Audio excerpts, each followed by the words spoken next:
Decisions made in motion of energy out of fear or any other sort of spontaneity usually end up in very real and quick consequences. Unfortunately, this will be one of those cases that took 27 years for their family to receive justice. The question was, who killed Anna Mae Florence?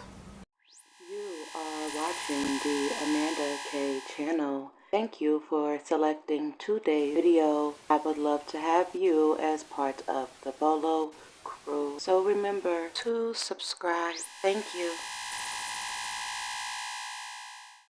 On June 26, 1987, Anna Mae Florence was brutally murdered in her home in Columbus, Ohio, at the Delavan Drive Apartments.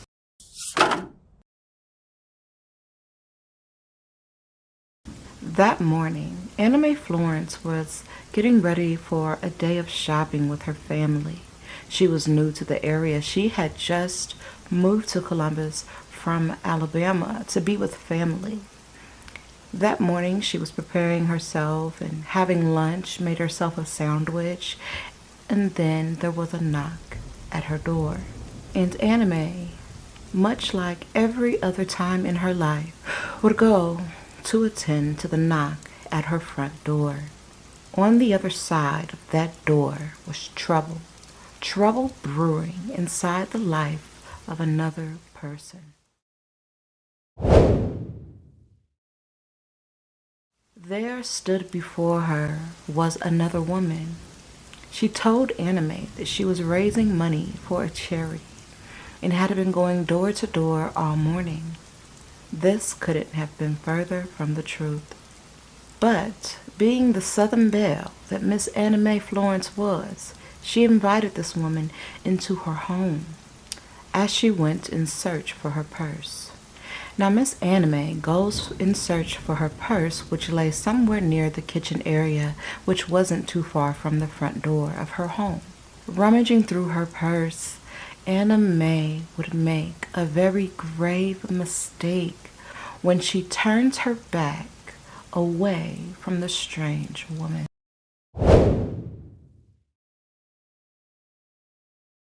Moments later, arriving at her home would be her family that she had been expecting all morning. Her sister, Lily, and her brother-in-law, Alonzo. The pair approached the apartment of Anna Mae. Once at the door, the couple laid a few knocks upon the door, and from the other side of the door, they could hear Anna Mae Florence asking, begging, screaming for them to kick in the door. Suddenly, the door flings open, and a frantic and bloodied, strange woman is now standing before them. Alonzo and Lily, both very startled by the woman, not only at the woman, but at her appearance. And who was she? Why was she inside of Anna Mae Florence's apartment? Alonzo, thinking quickly on his feet, grabs the woman in question by her wrists. But the woman is soaked in the blood of Anna Mae, and she slips through his grasp. The strange woman fleeing on foot, running down the street, Alonzo right behind her. He was on her heels until the strange woman yelled at Alonzo that she's going to shoot him. And so he stops and runs back to the apartment. Alonzo and Lily would be completely horrified at what they would find inside.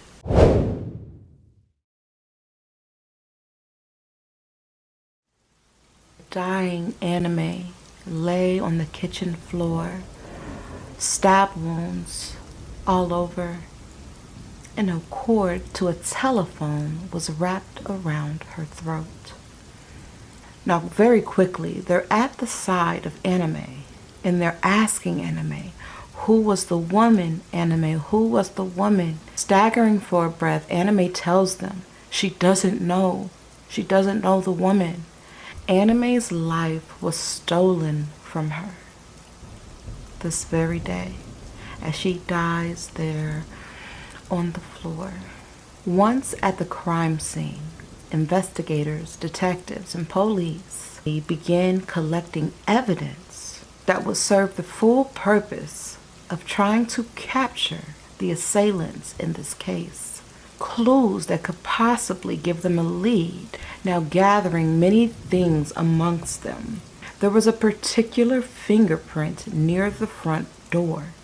It was a bloody, impartial fingerprint, but it was a fingerprint, which meant they had something more solid than a strange woman just walking up to the door. Now, after speaking with neighbors about what they might have saw this day, they were able to get more detailed information about what she looked like, what she dressed like, what skin complexion or skin tone that she was, and detectives would go throughout the neighborhood to find women that met that description, to match their fingerprints to the one left near the door. None of the women's fingerprints matched this particular print. Detectives were still hot on this case, following leads and trying to piece together everything that they could to figure out what happened to Anna Mae.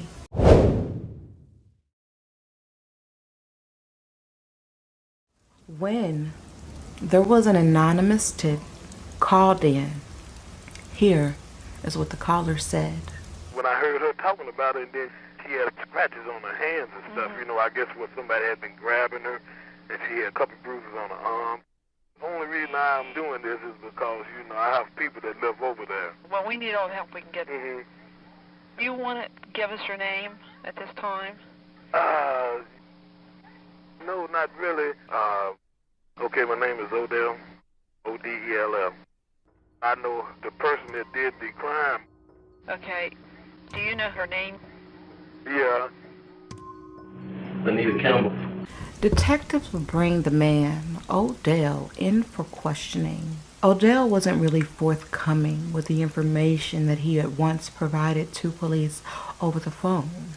They had to do a little bit of digging with him to get him to even agree to giving up his name, but they would even get Odell to agree to wear wires around who he named as the murderer, Danita, to get a confession out of her around him. Soon after this, Odell would stand detectives up and they would lose all contact with Odell. However, police were lucky enough to track down this Danita, and during a traffic stop, they were able to obtain the fingerprints of Danita right there on the hood of the police car.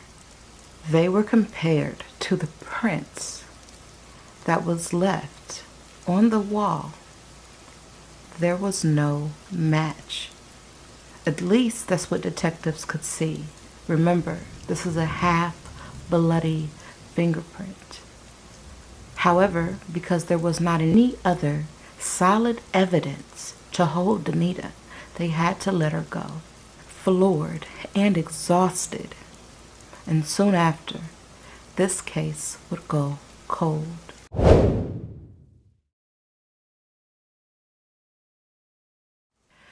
Many years would go by, but in 2012, after Anna Mae's brother passes away, his daughter promises to locate the murderer of Anna Mae. And so she calls detectives and asks who was working on the case. That is where she would meet Detective Kathy Justice. Kathy looks into the case and realizes that this is a completely unwarranted attack on an older woman in her home by a woman that no one knows, and that there had to be some sort of justice, some resolution for what was going on or what had gone on that Friday, June 26th, 1987. Two new detectives revisit the case's information. The case had fresh eyes and fresh minds, Anna Mae and the murderer. They searched on through this evidence, and Kathy Justice, the detective, would piece together the puzzle of this case after 25 years, the best that she could. She did this by pretty much piecing together photos like a puzzle, allowing her to get the best view possible of the crime scene.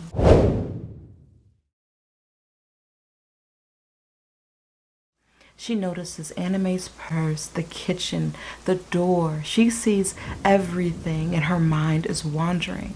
But something was out of place, something very unusual to be out of place. And what Kathy had honed in on was a mayonnaise jar. A mayonnaise jar that was in the chair near the door of Anna Mae's home. Now, what we knew is what Anna Mae was doing that morning, which was making herself lunch right before her trip to the supermarket with her family. But that doesn't explain why the mayonnaise jar would have been in the chair. If the mayonnaise jar was still in custody, could get a fingerprint off of it and place Danita at the scene of the crime. The first thing they had to do was locate in the evidence the mayonnaise jar if it had been collected. The evidence that had been front and center just 25 years ago was once again in the eye of the storm.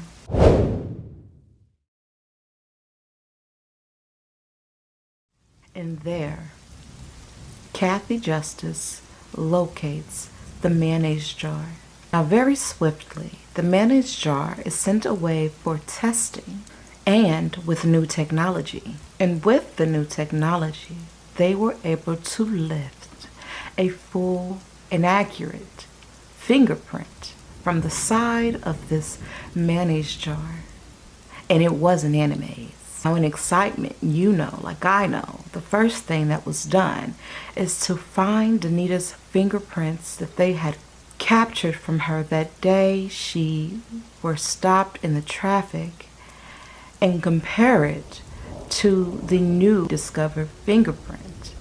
However, it would be discovered that police or detectives, for some reason, had completely lost the card that held Danita's fingerprints on there. So they could not compare immediately what they had with what they should have had. And now they were on the hunt once again for this Danita. Luckily for them, however, Danita had a very small but active warrant for jaywalking, and they were able to track her down.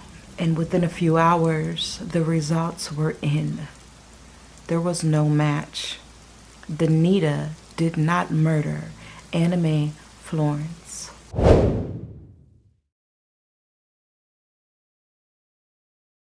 The only thing left for detectives to go off of was the recording that they had of the interview with Odell, and they needed to know more information.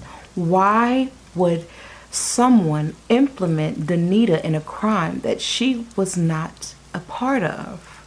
They went back to the tape and they listened a little closer, and they realized he had had personal contact or conversation with the murderer, because there was a part of the investigation that Odell knew, which was the fact that there was a check inside of Anna Mae's purse.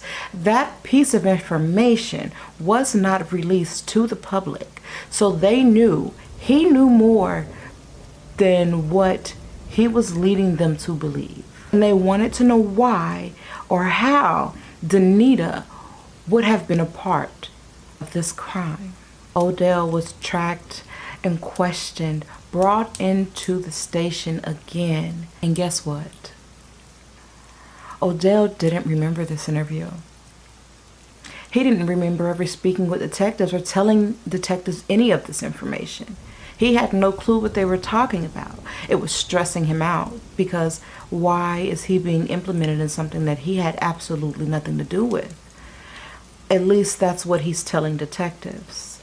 And as they interview him further on, he's listening to this recording himself and he's like, that is not me. It is not me. And as he's listening to the description of himself and the description of where his home were, verbatim, word, letter by letter, he realizes like he has to tell the police something that is very embarrassing, but he was illiterate and he couldn't read and he couldn't write. In tears, he's telling the detectives like this, not only is this not me, but this is why this can't be me. Because I don't have that type of vocabulary to have given the detectives, especially during, at that time, 25 years ago. What he tells detectives next is that he knows who this could have been. He tells detectives that Chris, which was his cousin, had been helping him go to job interviews and fill out applications and have full access to all of his personal information. And that's the only person he can think of, and that's who it sounds like to him. Someone was framing Odell. Was it Chris?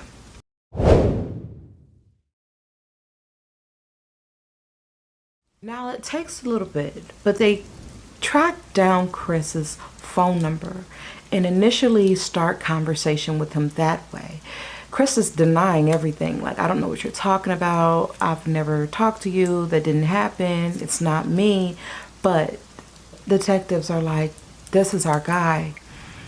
We're hearing his voice and this is ringing like this is Chris. Chris is the one that we're looking for.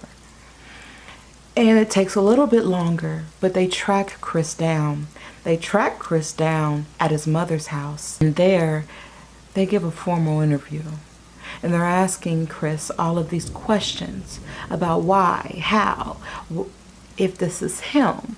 And again, he's denying and denying and denying. After 25 years, denying and denying. And the reason that the ice breaks with Chris is because his mother tells him, it's been 25 years, Chris. Tell them what you know. And Chris breaks and he tells detectives, okay, it was me. It was me that day.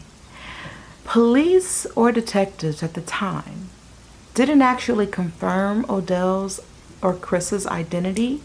They didn't look at a driver's license or an ID at all. They just went with word of mouth. And we know it's very important to confirm things before we take evidence or things that people say or do with full truth and knowledge.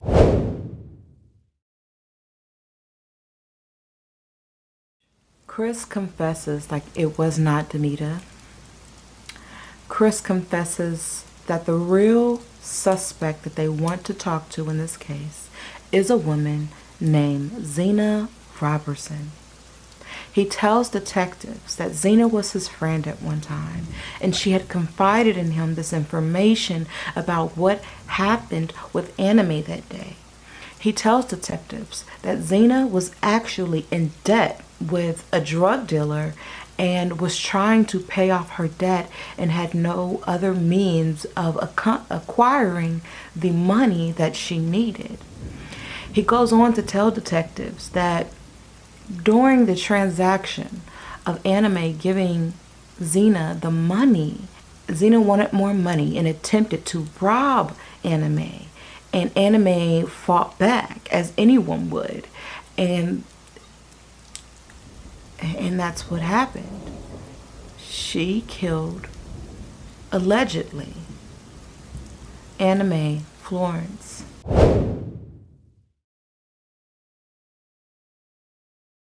Using the new databases, they were able to track down Zina Roberson pretty fast. She had only ever been in trouble once after this for shoplifting. So not only did they have her fingerprints, but they had all of her personal information.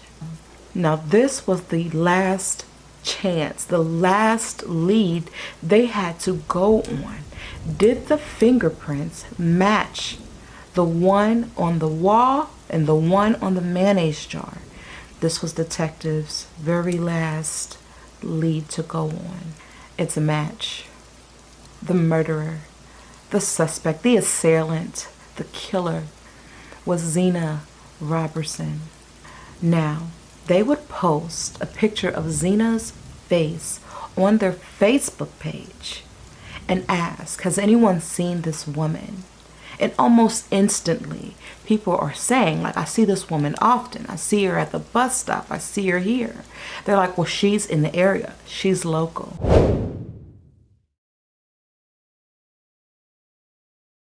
Zina was found at her home, where detectives would begin their questioning with Zina. And detectives are saying, like, she's visibly stressed out. She's sweating bullets, hyperventilating even a little bit.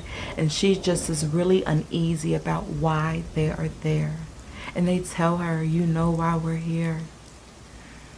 Yeah, it's been 25 years. But you know why we're here. Now, at the time of questioning, Zina doesn't break. She's denying everything. Clammy skin and shallow eyes. She's denying everything. But police had what they needed. They detain Zina, and she is taken down to the station for a formal interview. During the interview, they're trying to get as much information from Zina as they can, and maybe even a good reason to why her fingerprints would have been at the scene of the crime. Now, if Zina does not have a good reason or doesn't know Anna Mae, denies ever being there, that gives detectives a solid case against her because they can prove that she was there. And Zina denies ever being in the apartment, ever talking to Anna Mae, ever knowing her, ever anything. Even after detectives are showing Zina pictures of Anna Mae, she is saying she doesn't know her, she's never seen her. Well, she's charged with murder, the murder of Anna Mae Florence. And on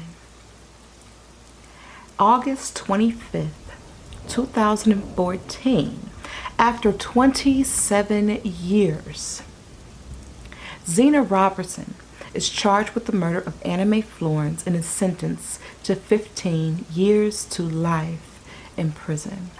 After sentencing, Zina Roberson apologizes to the family of Anna Mae. She says that she wished she could take it back. She says that she wished it never happened. And she apologizes to this family. So what do you think, B.O.L.O Crew? We got justice, although it took 27 years. Poor Anna Mae didn't deserve that at all. If you have made it until the end of the video, thank you so much for joining me. You are so beautiful, and I love you. And remember, B.O.L.O Crew, to be on the lookout, because you never know what's lurking inside the heart of someone else. I'll see you babies in my next video.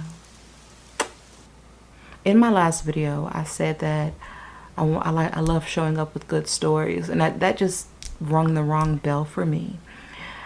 I said that because, you know, when you're watching something you're very interested in, you go, ooh, this is good, right? So that's what I meant, you guys. I don't know if it blew over anybody's head, and I don't know if it rubbed anybody wrong, but just in case it did, I just want to apologize, because these are very real and true stories with real people and real families, okay? These are things that really have happened to people, and I try my best to condense it down where you guys can get the story, you know, in a way that's more heartfelt. There are different corners of true crime. And I'm trying to just make sure I stay in the corner that I'm in, and continue to take it very, very seriously, but also let you guys know that I'm a real person and I'm here for you guys. That's more of the reason, all of the reasons, you guys, I'm here for y'all. Okay, I want y'all taking care of yourself. I want you really honing in on your own energy so that these things that I'm talking about don't become a part of a story for you. Okay, talking about these things, becoming aware of these things, learning how these stories happened are all a part of becoming aware of what you have going on. I love y'all. I'll see y'all soon.